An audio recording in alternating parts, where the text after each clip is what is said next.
Inquietudes que hemos recibido ya en varias semanas de debate. Voy a hacer algunos comentarios puntuales, no muy largos, aclaratorios en su mayoría. Tomaré posiciones fuertes sobre 2 o 3 de los puntos que se han hecho. Creo que estamos de acuerdo en muchas cosas. Quiero comenzar con algunos temas generales para ya entrar en materia. Y empiezo con uno, doctor Andrés, con la nostalgia. La nostalgia, la bobita, la pendejita, dice un coterráneo nuestro, Fernando Vallejo.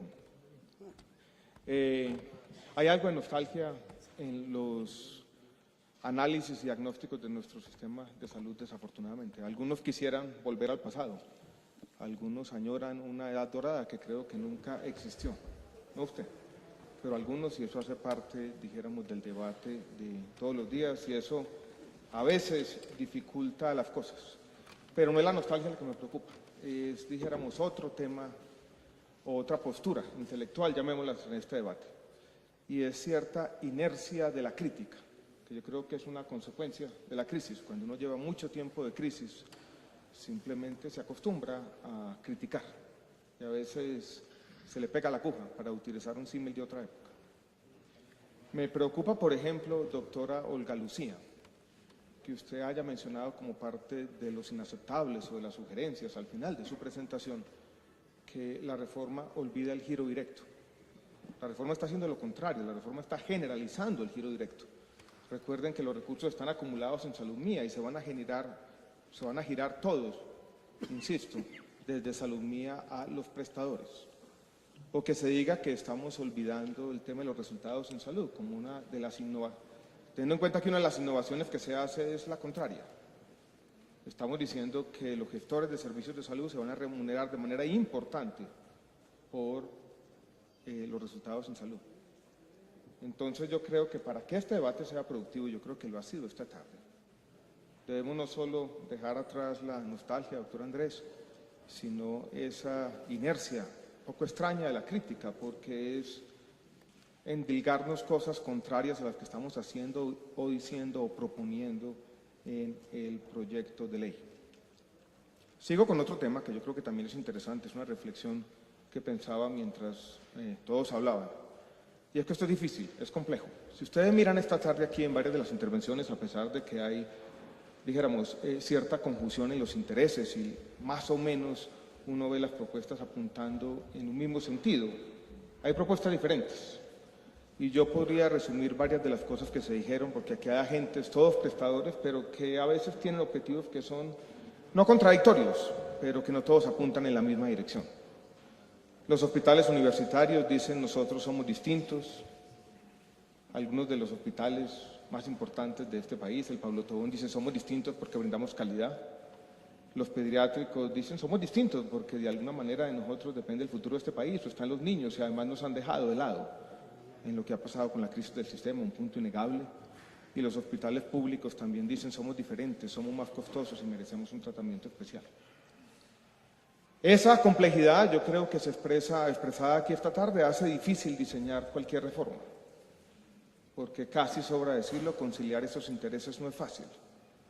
Y mal haríamos nosotros simplemente decir sí, todo el mundo es distinto y por lo tanto todo el mundo debe tener un tratamiento especial en la reforma. Sería muy difícil.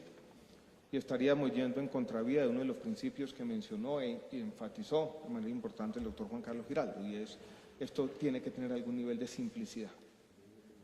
Entonces, desafortunadamente, la reforma trata de hacer eso, no darle gusto a todo el mundo, que sería imposible, sino de plantear de manera general, flexible, como lo he manifestado en varias veces, algunos incentivos que creemos apuntan a satisfacer el bienestar general.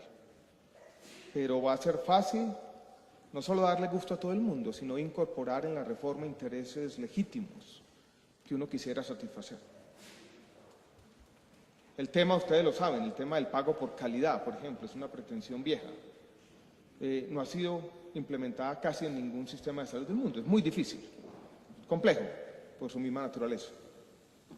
Tenemos una disyuntiva compleja, producto de 20 años de problemas en nuestro sistema de salud, con algunos de los hospitales públicos, sobre todo los de mayor complejidad, que hoy representan menos del 30% de la oferta en el país.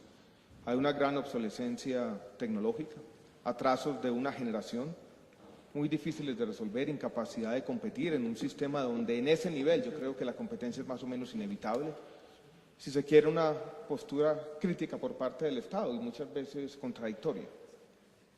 Pero no es fácil resolver el problema plenamente. Y cualquiera de las dos soluciones extremas, o compita simplemente, si no puede competir, entonces asuma las consecuencias, o yo lo subsidio plenamente y entonces permito mantener de manera simultánea con un sistema muy productivo y mejor, un sistema ineficiente. Y eso no es fácil. Entonces yo entiendo las angustias de todos ustedes, cada una tiene una justificación, muchas de ellas completamente válidas, pero es difícil, vuelvo y repito, incorporarlas plenamente en la reforma. Empiezo con un primer punto, que yo lo podría denominar debates superados, algo que hemos venido aprendiendo en estas 2 o 3 semanas y algo que yo podría describir como cierto propósito de enmienda o cosas que ya vamos a incorporar como resultado de las discusiones públicas, como resultado de las advertencias.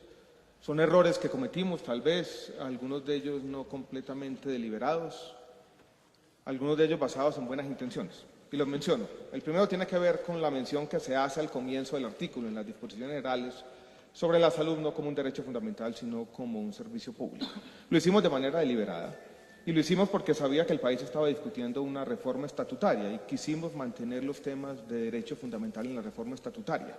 Y como aquí nos íbamos a centrar más en los temas, ustedes me han dicho, de regulación del mercado, que da un énfasis importante en la reforma, así lo definimos. Tal vez como resultado de cierto prurito ortodoxo, no simplemente declarar un derecho fundamental en una reforma ordinaria cuando eso es materia de la ley estatutaria. Pero así lo haremos, no queremos confundir y veo que esto ha generado confusiones innecesarias. Algo similar vamos a hacer con el numeral X del artículo 4, que habla del tema de inembargabilidad.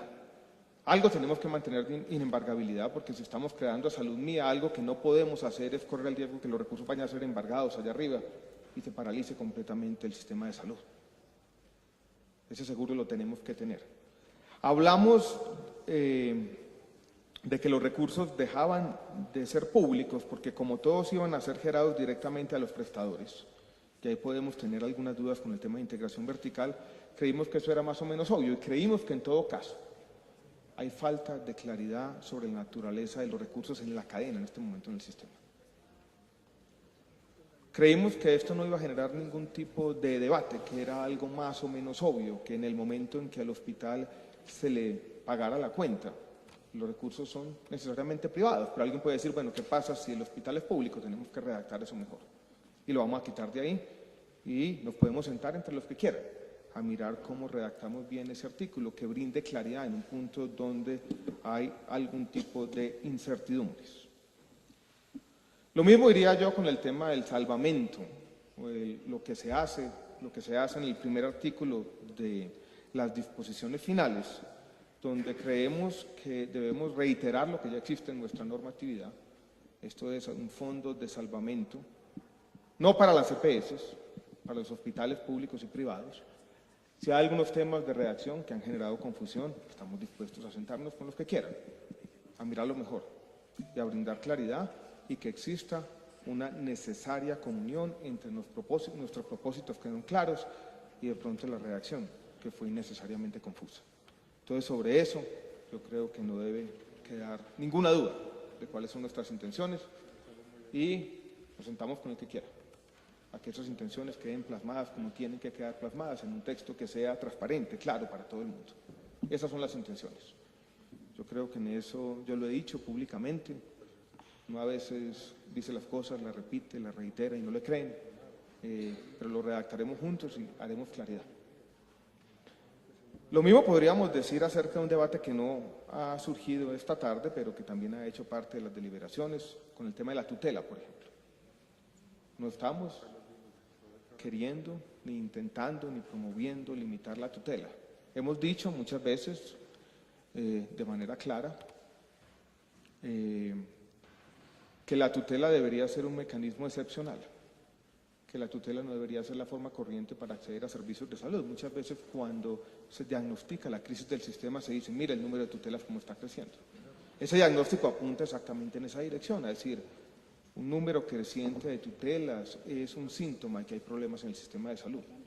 Y como queremos aliviar algunos de esos problemas, por ejemplo, con la nueva definición del plan de beneficios, más integral, implícita, basado en esta lista explícita de negaciones, creemos que se pueden presentar menos tutelas y creemos que eso es conveniente. He dicho eso sí, yo creo que eso es importante, no hace parte de esta discusión, hará parte de otra discusión de la ley estatutaria, que el país tiene que dar un debate necesario, complejo, con grandes implicaciones éticas. Debate que están abordando todas las democracias modernas sobre cuáles son los límites del derecho fundamental a la salud. Así lo ha dicho la Corte Constitucional una y otra vez, tiene que haber límites. Y muchas veces también ha dicho un tema más complejo, discusión que no vamos a abordar en esta reforma, y es que el acceso al derecho sí puede estar mediado por la capacidad de pago. Pero vuelvo y repito, son debates no de la ley ordinaria, no del proyecto que nos concita esta tarde, sino de otro debate más complejo, insisto, con grandes repercusiones éticas, muy difícil, pero de alguna manera necesario y yo diría desde una perspectiva de mediano plazo inevitable. Ningún país del mundo le dice que sí a todas las tecnologías que tienen algún tipo de eficacia. Ninguno. No podemos pretender en Colombia, país de ingreso medio que está creciendo, pero que tiene, dijéramos, un producto por habitante que es apenas una quinta parte de los países desarrollados. No podemos pretender, insisto, pagarlo todo. Ese es un punto sobre algunos de los debates, creo yo, ya superados o que me gustaría superar de una vez por todas. Simplemente es cuestión de afianzar nuestra credibilidad. Derecho fundamental, recursos públicos, no estamos queriendo ni vamos a privatizar los recursos de la salud. Incluso, insisto en otro aquí, uno importante, el capítulo 5 sobre los seguros voluntarios. Lo podemos revisar también, pero hubo un debate interesante a final del año pasado, en la reforma tributaria, si ustedes bien recuerdan, cuando la reforma tributaria trata de aumentar el IVA a la medicina prepagada, y en una primera versión de esa reforma tributaria, ese IVA fue del 15%, después terminó siendo menor, apenas del 5%. Y después había aumentado el 5% y muchas de las compañías de seguros aumentaron las primas de la medicina prepagada mucho más de lo que los colombianos estaban esperando. Muchos colombianos estaban esperando 10, 12, 15%. Aquí hay un tema sensible para la opinión pública, hay un tema que es más o menos inevitable. Con el crecimiento de la clase media en Colombia, por una razón u otra, yo creo que los mercados de medicina prepagada van a aumentar. Y eso lo veremos así. Y yo creo que si eso es así, eso va a pasar, inevitablemente. Si eso es así, tenemos que tener mayor claridad sobre cómo una cosa se relaciona con la otra. Y lo que tenemos hoy en día creo que es injusto con la gente, porque mucha gente está pagando dos veces. Si quieren que no esté en la ley, pues no esté, pero tarde o temprano el país tendrá que dar ese debate y tendrá que darlo de frente. Aquí en este debate lleno de suspicacias, muchas veces se ha interpretado, dijéramos, esa parte como una forma de favorecer las compañías aseguradoras. Nuestro propósito era contrario. Era simplemente eliminar una ambigüedad que estaba favoreciendo las compañías de seguros, ambigüedad sobre la que la Contraloría había llamado la atención una y otra vez. Podemos revisar la redacción. Hubo algunos puntos de la redacción que no fueron del todo claros allí, pero yo creo que también es un debate que estamos dispuestos a dar, pero no es en ningún sentido un inamovible de la reforma. Pero créanme que este país seguirá aumentando y va a haber una demanda por los temas de medicina prepagada, inevitablemente. Quiero dar ahora otro debate, no sobre estos temas donde yo creo que ya tenemos un acuerdo, sino sobre otro tipo de temas que de alguna manera definen el alcance de la reforma. Debates más complejos. Desde un principio creímos que no deberíamos meternos ni con los riesgos laborales, ni con el servicio social obligatorio, ni con los regímenes especiales. Porque de alguna manera éramos conscientes de que una reforma no puede abordar todos los temas. Somos conscientes que con riesgos laborales y con el SOAT hay un debate, dijéramos, muy de fondo. Un debate donde hay dos posturas contrapuestas. Si usted analiza este tema desde la óptica de los prestadores, dice eso es más o menos lo mismo.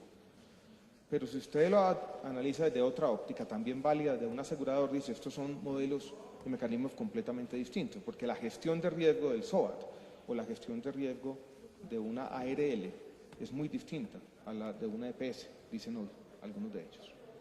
Y eso justifica tener estos sistemas. Algunos dicen, ¿se justifica un seguro obligatorio de accidentes de tránsito con cobertura universal? Ahí tenemos dos posturas, ambas igualmente válidas, debatibles, pero estos son recursos importantes del sector. Y yo creo que unificarlos hoy en día, en medio de una crisis que tiene muchas aristas, yo creo que sería confundir las prioridades. Y eso fue lo que quisimos hacer, ese fue nuestro criterio. Y en eso creemos que no vamos a cambiar, no queremos meternos ahí. Otra cosa tiene que ver con otro criterio que es distinto. Cosas que son importantes, que creemos que deben hacer parte de las prioridades de política pública, pero en las que no quisimos caer en una especie, dijéramos, de santanderismo, para hablar claramente. Y es lo siguiente. Temas de talento humano. Son muy importantes, son tal vez casi tan importantes como muchas de las cosas que estamos haciendo. Pero nadie pudo convencernos de unos cambios normativos necesarios en los temas de talento humano. Incluso le he puesto la tarea a varias de las facultades de medicina del país, algunos están preparando unos artículos, estamos dispuestos, si alguien nos convence, allí van los artículos. Lo que no queremos es convertir esta ley en una ley de enunciados, o de titulares, o de propósitos, o de saludos a la bandera.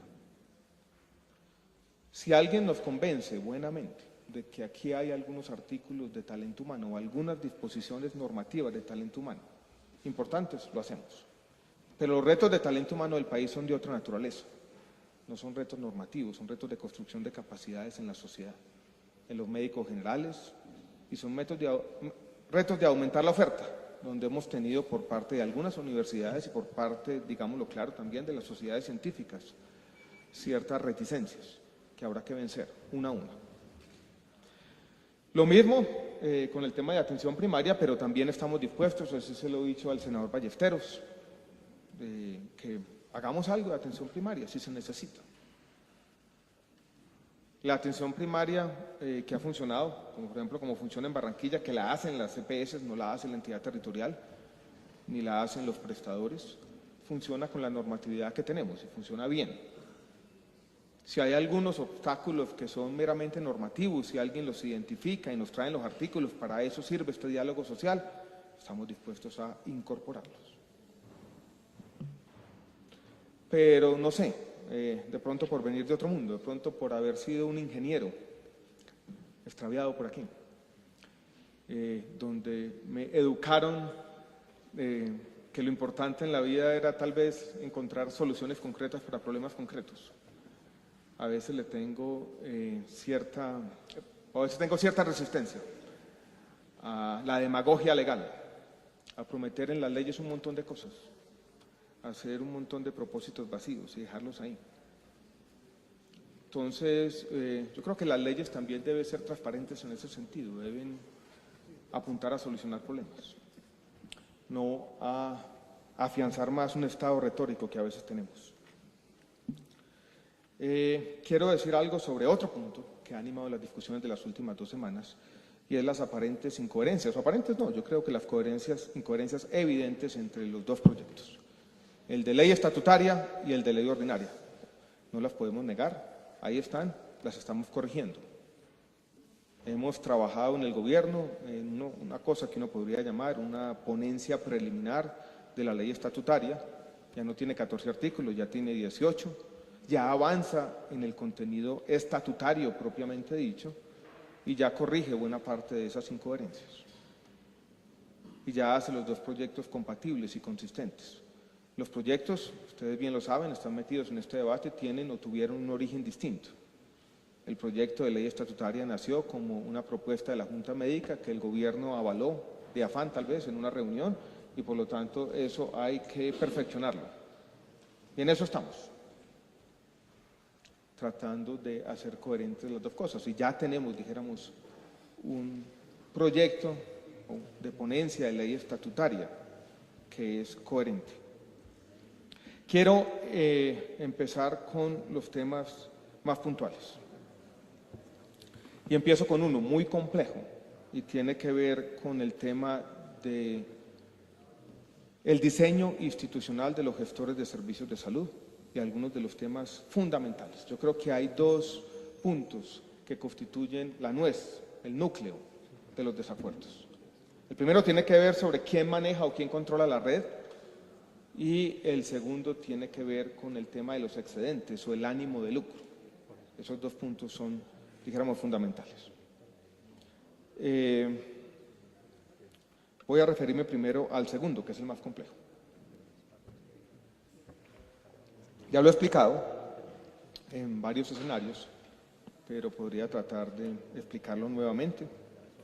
También tenemos la mente abierta, pero quiero que entre todos seamos conscientes de la complejidad.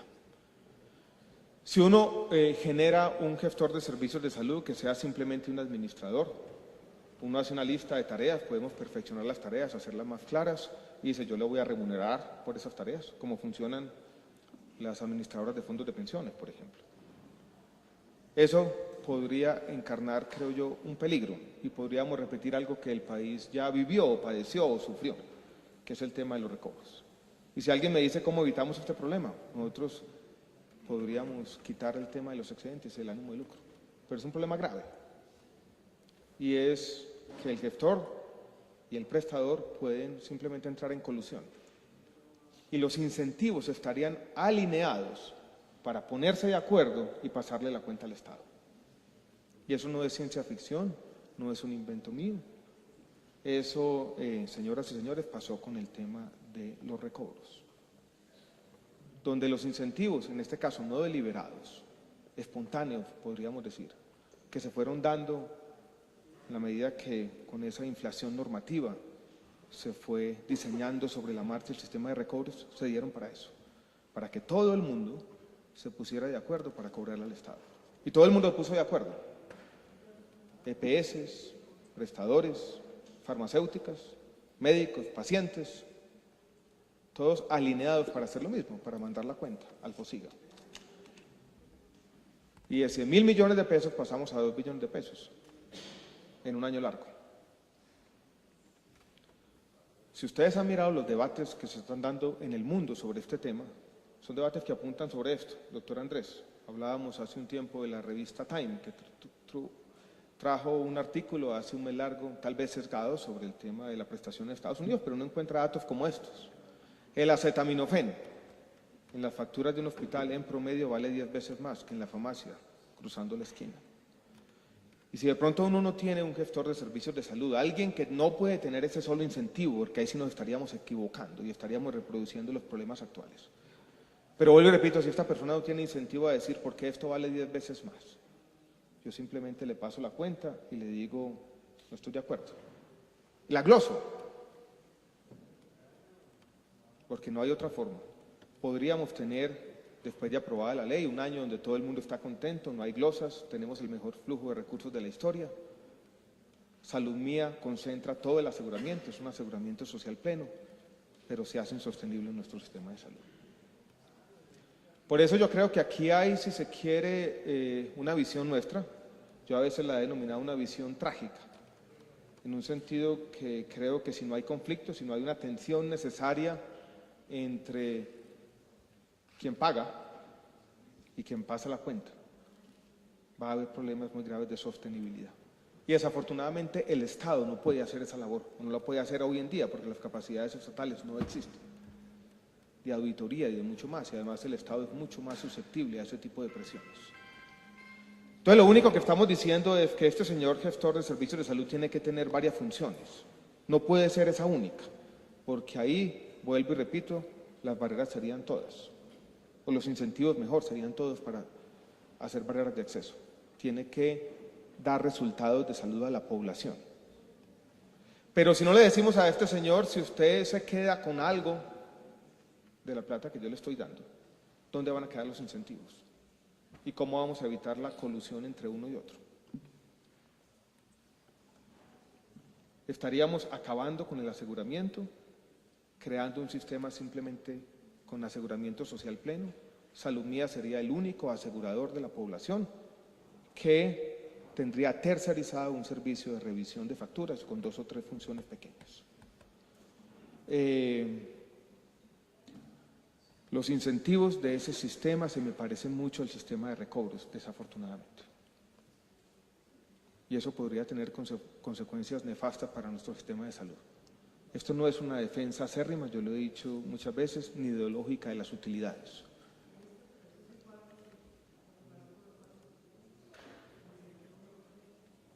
El incentivo es perverso si uno lo deja ahí todo, senadora, usted tiene razón. Por eso estamos diciendo, aquí hay otros 2 incentivos. Hay un incentivo también muy importante para generar resultados en salud de la población e incluir algunas de las cosas que ustedes han dicho aquí. Por ejemplo, los resultados en salud de los niños. Por ejemplo, los temas de salud pública que han sido mencionados esta tarde también una y otra vez. Algunos de los temas de calidad podrían ser incluidos ahí. Nosotros ya tenemos una presentación, la podemos hacer con calma, que muestra cómo estaríamos pagando eso. Y se dice en la exposición de motivos, y lo reitero aquí, que si no hay resultados en salud, el gestor no va a ser viable. Pero desafortunadamente tenemos que ponerle esa otra camiseta, dar resultados en salud, pero también cuidar la plata. Y va a tener esa naturaleza híbrida. Muchas veces la han criticado, pero en los sistemas de salud modernos tenemos que conjugar las 2 cosas. Y la sostenibilidad no es un embeleco neoliberal. Los recursos son finitos. Y la presión tecnológica de este sector es inmensa, ustedes todos lo saben. En los Estados Unidos ya lo saben, ya saben lo que ha pasado. El 20% de la producción se va a pagar la salud. Esto no es fácil, ¿no? Entonces yo simplemente quisiera transmitir un sentido de dificultad. No es un inamovible. Hay que pensarlo. Tenemos que pensar cómo vamos a diseñar unos incentivos que garanticen el acceso, eliminen todas estas barreras antipáticas, pero a su vez garanticen la sostenibilidad. Y ningún sistema de salud ha resuelto plenamente este tema. Y la sostenibilidad, senadora, no está descansando solamente en esto, mal lo haríamos. Por eso estamos planteando y de alguna manera desarrollamos en la ley algunos puntos que también son polémicos y también tenemos que hacer bien de la política farmacéutica. Desde referenciación de precios, controles de precios que tendremos en el próximo mes, hasta competencia en el tema biotecnológicos, hasta conceptos que tiene que dar el Ministerio de Salud en los temas de patentes médicas e incluso la misma eliminación de la Comisión de Precios de Medicamentos, que parece antipática, pero no es una concentración de funciones del gobierno, es una concentración de funciones en el Ministerio de Salud para que sean los temas de salud pública y no los temas empresariales los que primen a la hora de fijar los precios de los medicamentos. Entonces también estamos avanzando en ese sentido. Y estamos avanzando en otro sentido.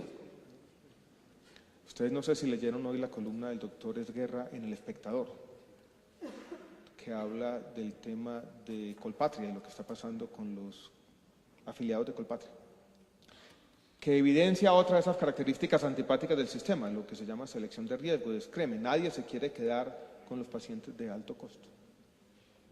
Todo el mundo tratando de deshacerse de ellos. Por eso creemos que el mecanismo de reaseguro que contempla la ley, donde le va a decir a algunos de los gestores de servicios de salud si este paciente vale más de 200 o 250 millones de pesos al año, 500, ya lo haremos, eso se reasegura por todos. Y ahí el reaseguro es social, está arriba. No es que el Estado lo esté pagando el reaseguro, es que entre todos, como un mecanismo colectivo, lo hacen. Y ahí, vuelvo y repito, los concentramos en la gestión de riesgos, que es lo que decía la doctora Olga Lucía que no han hecho, no tanto en la selección de riesgo. Porque desafortunadamente ustedes saben cómo es la microeconomía de estos gestores. El 1% de los pacientes explica el 50% del gasto. Es complejo.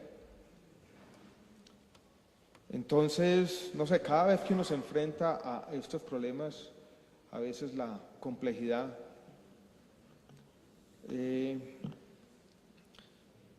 los hace, yo creo que llevar a uno a un punto, doctor Juan Carlos, que usted plantea, pero que es difícil, y es cómo en un tema tan complejo hacerlo todo simple. Usted propone una cosa, roles bien definidos, estamos casi de acuerdo, pero desafortunadamente creo que en el tema de los incentivos no todo va a ser fácil, no todo va a partir de un diseño muy simple. Paso en el tema de quién controla la red. Yo creo que ustedes tienen razón, la forma como está redactada el proyecto de ley parece darle un control exagerado a los gestores de la red. Tienen razón. Lo que estábamos diciendo era el ministerio va a revisar esa red, pero eso no es suficiente. Y tenemos que bregar a tener un mejor equilibrio entre dos mundos, que yo creo que entre dos polos, que ninguno de los dos es posible. Uno de una red controlada plenamente por el gestor. Y otro, un tema que tampoco creo que sea posible, como el libre adscripción plena, donde básicamente no existe red y al gestor le empiezan a llegar facturas de toda parte. Eso tampoco lo vamos a poder hacer, tenemos que tener alguna red. Ahora, no sé si el tema de las redes integrales de servicios de salud es la salida, yo creo que no. Las redes integrales de servicios de salud, ¿por qué no funcionaron en la 1438? Porque no podían funcionar. Se le echa la culpa al ministerio, no cargo yo con la culpa, no estaba por aquí, ni me imaginaba que iba a estar hablando aquí. Ni en el peor de los sueños, me imaginaba yo estaba. Uno tiene que haber hecho algo muy malo en la vida para que lo nombre ministro de salud, pero bueno. ¿Qué? Algún pecado cometí por allá en una vida pasada. No sé cuál fue, pero alguno tuvo que haber sido y grave. No, esto es un castigo por algo que ya se hizo. Entonces decía que las redes integrales de servicios de salud, se cogió eso de la Organización Panamericana de la Salud, se puso ahí en la 1438, y ese es un modelo diferente, es un modelo que yo creo que riñe con el modelo de aseguramiento, ese es un modelo ofertista. En las redes integrales de servicios de salud, si a los señores se les sacaba la plata por allá en septiembre o en octubre, es el Estado de nuevo quien está asegurando todo. Entonces ahí comienza a haber una tensión de nuevo. Entonces cuando a uno le superpone a un modelo de aseguramiento, unas redes definidas de esa manera, crea un problema. Y al crear un problema las vuelve muy difíciles de reglamentar, porque en el fondo tiene dos visiones contradictorias como parte del mismo cuerpo normativo.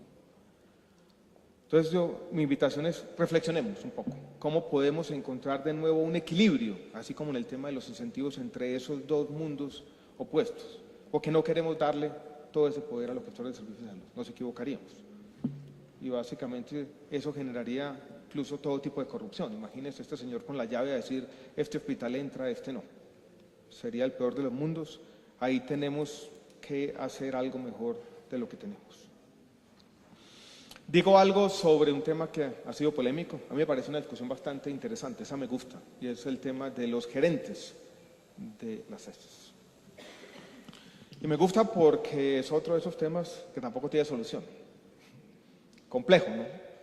Y aquí ya se dijo, vamos a buscar un equilibrio. Si estos temas tuvieran solución, ya los habríamos hecho todos hace rato. Entonces, por eso estamos dándole vueltas necesarias a este asunto y encontraremos, creo, entre todos una solución, no sé si óptima, pero por lo menos que nos permite resolver algunos de los problemas más ingentes. Pero vuelvo a los gerentes. Estuve el viernes anterior en Cartagena conversando con muchos de los alcaldes de este país, había allí más de 800 alcaldes. Y empezamos a hablar del proyecto de cuentas maestras, entre otras cosas. Si ustedes vieran el conflicto que hoy existe entre alcaldes y gerentes de las ESES, sobre todo de las ESES de primer nivel. Y miren un poco cómo uno mete la pata sin darse cuenta. En la 1608 nos habíamos inventado un tema que era interesante. Lo llamábamos el subsidio de oferta puro, los aportes patronales. En un ataque de generosidad o tal vez de sentido común, dijimos los aportes patronales van a ser girados a las empresas sociales del Estado directamente, ya no nos van a tener que mostrar ninguna facturación ni venta de servicios. Son de ustedes. como subsidio de oferta puro, porque antes el subsidio de oferta no era subsidio de oferta, era una especie de anticipo. Entonces ya se lo giramos. Y nos dicen los alcaldes, las heces, ya nos dicen, esa plata ya es nuestra. La atención de la población pobre no afiliada, que todavía existe, ustedes alcaldes me tienen que dar la plata. Entonces yo dije, uy, por Dios. Generamos un problema. Pero ¿dónde está el núcleo del problema? Está el núcleo del problema que uno tiene en la misma entidad territorial, en un bendito municipio de 5.000 personas, un alcalde y un gerente de la ESE, dos pequeños emperadores de ese terruño, con objetivos contrapuestos. Uno preocupado por la alcaldía, otro preocupado por la ESE, nadie preocupado por la gente. Y ese yo creo que es un problema. ¿No sería mejor que estos señores actuaran concertadamente? ¿No sería mejor que el gerente de la ESE y el alcalde hicieran parte, dijéramos, del mismo negocio? ¿No sería mejor que tuvieran algún tipo de coincidencia de intereses? Porque en el fondo lo que tenemos aquí también son problemas políticos, porque el gerente de la ESE le cayó del cielo, muchas veces por un concurso meritocrático, amañado, manipulado, comprado o corrupto. Un señor que pagó 100 o 200 millones de pesos para que una universidad lo pusiera ahí. En la etnografía necesaria que yo he hecho en este trabajo, con esa historia me he encontrado no una, dos, ni 10 veces, muchas veces, cientos de veces.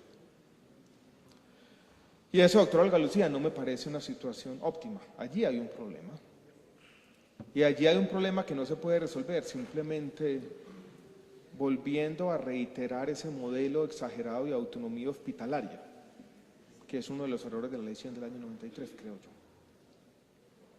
¿Cómo lo vamos a resolver? Pues no sé, nosotros tal vez nos fuimos de un lado bastante radical, y es diciendo pues que el alcalde nombre ahí su gerente y trabajen juntos y tengan una acción concertada. ¿Y en qué partida esto? Yo creo que una premisa que no es del todo loca, y es el alcalde es quien tiene que rendirle cuentas a la población. Y yo quiero afianzar la democracia, quiero afianzar la democracia local. Y no creo que la salud de los colombianos en los territorios vaya a mejorar si no tenemos mercados políticos que funcionen. Y no vamos a elegir mejores funcionarios. Si no elegimos buenos funcionarios, no creo que simplemente con concursitos de meritocracia vamos a tener mejor salud. Esa agenda me la conozco bien porque en economía se ha hecho muchas veces. Es decir, le tengo miedo a la democracia. Entonces creo instituciones independientes. Así nacieron los bancos de la República y cosas de esos que mal que bien han funcionado. Pero si usted la lleva a los temas sociales o fiscales, esa agenda es una agenda complicada, porque en el fondo es una agenda que dice le tengo miedo a la democracia local. Y como le tengo miedo a la democracia local, entonces yo me invento desde Bogotá, como propone de pronto el doctor Juan Carlos Giraldo, unos concursos para nombrar a estos señores allí. Si yo hubiera llevado esa propuesta ya el viernes, bueno, ya tengo la solución, señores alcaldes, en Bogotá yo voy a hacer la Agencia Nacional de Concursos. Hacemos aquí el loto de la meritocracia y me asesinan. Ahí sí es el centralismo más antipático del mundo. Entonces, yo, de pronto no mis compañeros del ministerio, yo creo que este país no tiene una salida distinta a confiar en la descentralización. Y creo que los intentos desde el gobierno nacional central, incluido uno con el tema de las regalías, han fracasado. Y que esta posición ambigua con respecto a las entidades territoriales, yo he utilizado el mismo ejemplo, ya algunos de ustedes estarán cansados de oírlo, y es que yo las trato como niñas, pero les exijo que se comportan como adultos. No vamos a tener alternativa distinta en este país, tarde o temprano, decirle a las entidades territoriales, señores, ustedes tienen la responsabilidad, ustedes tienen que rendirles cuentas a la ciudadanía. Y como yo les estoy exigiendo eso, yo les voy a dar mecanismos de gestión para que hagan lo que yo les estoy exigiendo. Ese es el principio. No me parece un principio descabellado. Tenemos que discutirlo y hará parte del debate parlamentario. De pronto existe un equilibrio o de pronto tenemos que apostarle a alguno de los dos extremos en este caso. ¿Confiamos o no confiamos en un alcalde que tomamos al azar, de los 1000 y tantos que hay en Colombia? Creemos que este señor debe tener los instrumentos y mecanismos para que haga lo que los votantes le pidieron que haga. Es un debate, dijéramos, interesante, pero complejo.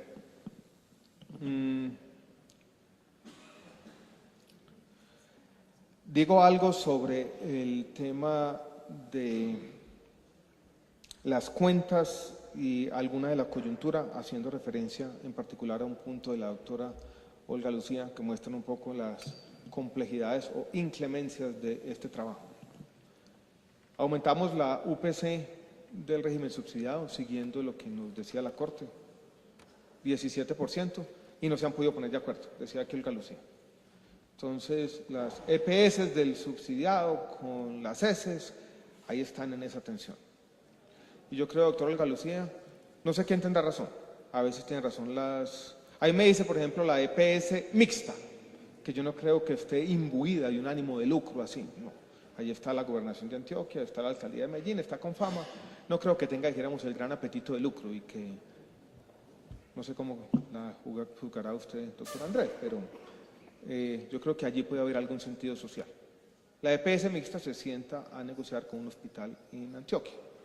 Y ellos me dicen, de ese 17%, ellos dicen, mire, la gran complejidad es que a nosotros nos aumentan la UPC para lo nuevo que se incluyó en el plan de beneficios, teniendo en cuenta que de pronto se habían igualado los planes de beneficios, pero no se había igualado de manera concomitante la unidad de pago por capitación. Y la metáfora que ellos están utilizando es, yo le pago por el desayuno, lo de primer nivel. Ahí me aumentaron fue para pagar por el almuerzo y la comida, entonces yo les sigo pagando lo mismo por el desayunito. Pero yo dicen, no, entonces le voy a pagar más por el desayuno, le voy a pagar 5 o 6%. Y no firman los contratos. Yo creo, doctor Olga Lucía, que aquí hay una responsabilidad de todos, y yo casi que les he rogado entre nosotros, en nuestras conversaciones, por favor piensen en la gente. No puede ser, tanto de parte de la EPS como del hospital, que llevamos en el mes de abril, ya se va a acabar este mes, tiempo sin contratos porque están negociando un puntico. Eso es un mal mensaje para la sociedad, de todos, que me parece complicado. Porque es una negociación que simplemente está pegada del centavo, de que si es un puntico más, un puntico menos, y vuelvo y repito, está sufriendo la gente.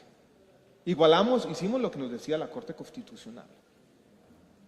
Y hay unas negociaciones entre agentes privados o agentes, dijéramos, que cada uno funciona con su lógica, que es una lógica comercial, ¿qué vamos a hacer? O sea, si el hospital no negocia, porque también tiene alguna parte de esta lógica comercial.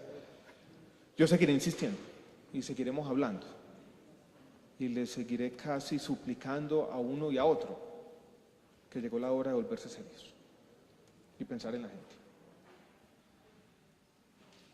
Porque si no va a ser muy difícil que, dijéramos, todo lo que hablamos sea tomado en serio. Pero seguiremos tratando de ponerlos de acuerdo. Muchas veces no tenemos todas las herramientas. Con la integración vertical, yo he pensado que vamos a estudiar el tema seriamente. Ustedes tienen razón en muchas de las cosas que se dicen aquí. Me parece que el modelo, como lo hemos planteado, es más nítido, funciona mejor de pronto sin la integración vertical. Hemos dicho que tendríamos que hacer varias cosas, hay varias cosas de este debate que me preocupan. Una que yo veo cierta contradicción, la decía en otro foro algún día, y es que cuando se plantean las redes, cuando se plantea este problema no de abajo hacia arriba, sino no de arriba hacia abajo, sino de abajo hacia arriba, parece que la integración vertical es buena. O sea, cuando la integración vertical la construyen las redes, o la integración vertical como está en las redes integradas de servicios de salud, pareciera muy buena, porque es mala entonces cuando la organizan los gestores de servicios de salud. Allí hay una pregunta todavía, creo, por responder. Y ese no era el punto que más me preocupaba. El punto era la oferta de servicios de primer nivel. Si uno de la noche a la mañana elimina la integración vertical. Si tenemos la suficiente oferta, tenemos que hacerlo más gradualmente. Tenemos que conciliar aquí dos temas, la transición con los incentivos.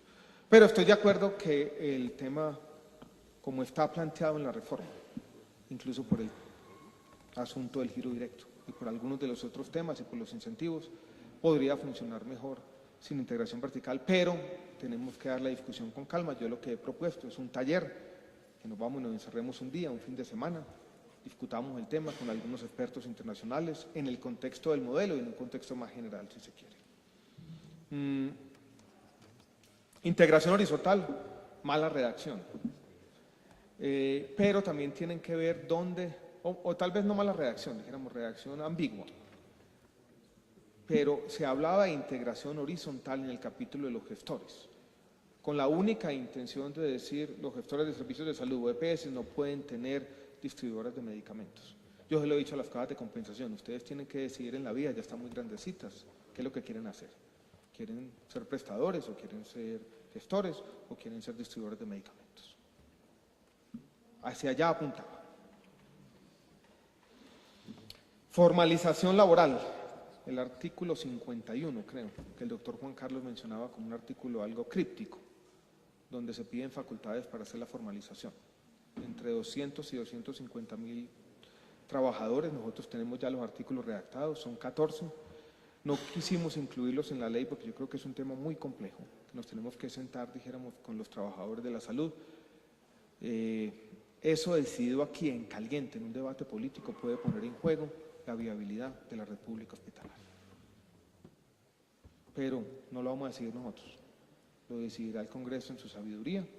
Tenemos recursos al año de 600.000 millones de pesos. Si todos los trabajadores fueran a ser incorporados a las nóminas, eso costaría 2 billones de pesos al año, plata que no existe. Entonces, tenemos que tomar esa decisión con calma, ustedes bien lo saben. Hay otro tema que tenía que apuntar y que tal vez lo debía haber mencionado al comienzo y que hace parte de esos debates superados, no sé cómo los llamé en su momento, es el tema de la participación. Aceptamos que debe haber más instancias de participación, de pronto en Salud Mía, de pronto en otras instancias, pero yo vengo de la economía después de ser ingeniero y dar muchas vueltas. Y por allá un premio Nobel de Economías le dio un infarto hace aproximadamente 5 años. Escribió un librito en los años 60, lo llamó La lógica de la acción colectiva, que planteó una de esas grandes dificultades, y es cómo se da la participación y quién participa. Uno crea una instancia formal de participación, por ejemplo en Salud Mía, o 2 o 3. Dijéramos, vamos a crear 3, una para las entidades territoriales, otra para los prestadores y otra para los pacientes. ¿Quién llega allí? No llega allí todo el mundo. Los intereses organizados más pequeños terminan desbordando a los intereses dispersos más grandes en estas instancias formales de participación. Y ahí está, dijéramos, el gran dilema de la acción colectiva. Y es que muchas veces los más organizados, que son intereses más pequeños, más peculiares, terminan primando sobre los intereses más grandes, más dispersos. Y cada que uno habla de instancias formales de participación, tiene que encontrar una forma, no completa, pero sí sensata, de ir en contravía de esta lógica de la acción colectiva. Y eso no resuelve todos los problemas.